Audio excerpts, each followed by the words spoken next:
إنه كيليان مبابي. شهرة الجناح الفرنسي الكبير ليست فقط بسبب أدائه الرائع فحسب، ولكن أيضا لطريقة احتفاله بأي هدف.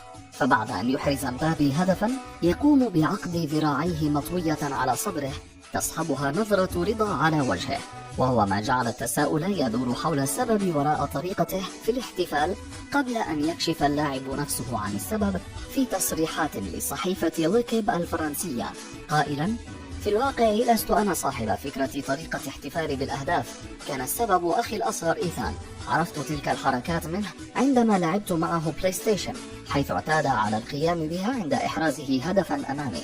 لقد أقنعني أن أجعل هذا الاحتفال بمثابة التميم لي في مباريات دوري أبطال أوروبا، ولكني اعتدت عليه في مختلف البطولات.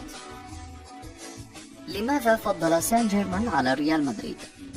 انتقال مبابي إلى سان جيرمان في العام الماضي أثار جدلا كبيرا، خاصة بعدما كان اللاعب على وشك الانضمام لريال مدريد، وهو ما أكده نائب رئيس موناكو الذي قال بأن مبابي رفض عرضا ضخما من ريال مدريد يقدر ب 180 مليون يورو.